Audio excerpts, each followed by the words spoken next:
President Trump is a failed leader. He will go down in history as the worst president ever. The good thing is that he soon will be as irrelevant as an old tweet. Wow, a failed leader. That's a heavy statement, right? It's coming from Arnold Schwarzenegger, a guy who used to be a Republican icon. You know, the Terminator, the Governator, legend of the American dream. So, how did we get here? How did the guy who once represented the Republican Party become one of its biggest critics, aiming his harshest words at Donald Trump? Let's get into it, because this story is about way more than just politics. And they hired a big movie star, Arnold Schwarzenegger, to take my place. Ratings went right down the tubes. It's been a total disaster. Mark will never, ever bet against Trump again. And I want to just pray for Arnold, if we can, for those ratings, okay? The whole thing really kicked off in the most Hollywood way possible, over a TV show. When Trump went to the White House, Arnold took over The Apprentice.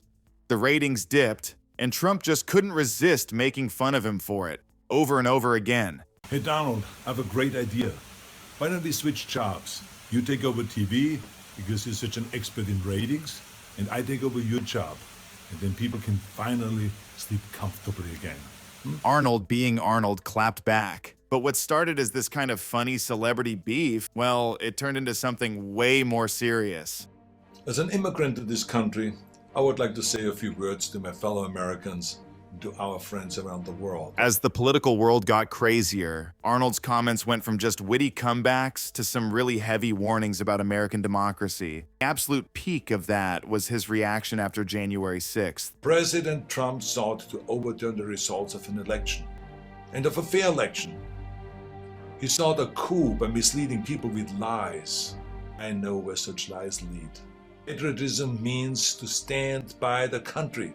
It does not mean to stand by the president. This is where it gets really intense. He talked about growing up in Austria right after World War II and compared the Capitol riot to Kristallnacht, the night of broken glass carried out by the Nazis. He was basically saying, hey, I've seen how this starts. He talked about how lies and hate can totally destroy a country from the inside. I grew up in Austria. I'm very aware of Kristallnacht, or the night of broken glass. It was a night of rampage against the Jews carried out in 1938 by the Nazi equivalent of the Proud Boys. Now, I grew up in the ruins of a country that suffered the loss of its democracy. This sword, this is the Conan sword. Now here's the thing about swords. The more you temper a sword, the stronger it becomes. Democracy is like the steel of this sword. The more it is tempered, the stronger it becomes. But what makes Arnold's take so interesting is where he comes from. He isn't just a movie star. He's an immigrant who chose to truly live the American dream. Because of that, his view on the whole immigration debate is completely different. Now, over the past few days, friends from all over the world have been calling me distraught and worried about us as a nation. One woman was in tears about America. Those tears should remind us of what America means to the world. Now, I've told everyone who has called that as heartbreaking as all of this is, America will come back from these dark days and shine our lights once again. When he talks about protecting immigrants, you can't help but think about the weird situation with Melania Trump. I mean, here you have another famous immigrant living in the White House, while her husband is pushing policies that made things harder for people trying to do exactly what she did. It's a strange contradiction that Arnold's words really put a spotlight on, even without him saying her name. And Arnold's critique doesn't stop with Trump. He looks at the entire Republican Party and sees huge problems. For decades, almost 4 decades, we have had a problem where they talked about immigration reform. But the Democrats and the Republicans, both of the parties, have no interest in solving this problem because they use that to raise money. But he's not just blaming one side. He calls out both parties for constantly pointing fingers and using all that anger to raise money instead of, actually fixing anything. The whole thing has to do with the deportation. Makes me so disappointed that both of the parties do not want to go and solve this problem once and for all and create good immigration reform. And so what they do is they just keep pointing the finger at each other. Bottom line is they should get together rather than always pointing the finger at each other. They should really get together and solve this problem, because that's what the American people want. At the end of the day, this is what Arnold's all about. Stop whining and start working. He thinks we're all sick of the complaining and the negativity.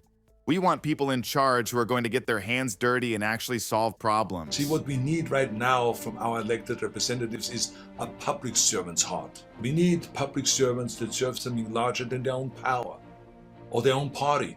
We need public servants who will serve higher ideals. The ideals in which this country was founded, the ideals that other countries look up to. So yeah, Arnold has become this incredible independent voice in all this political chaos. He's reminding everyone what this country is supposed to be about. His message is pretty clear. True strength isn't about being the loudest guy in the room or tearing people down. It's about building things up, working together, and actually serving the people. We need to heal, not as Republicans or as Democrats, but as Americans. And to those who think they can overturn the United States Constitution, know this: you will never win.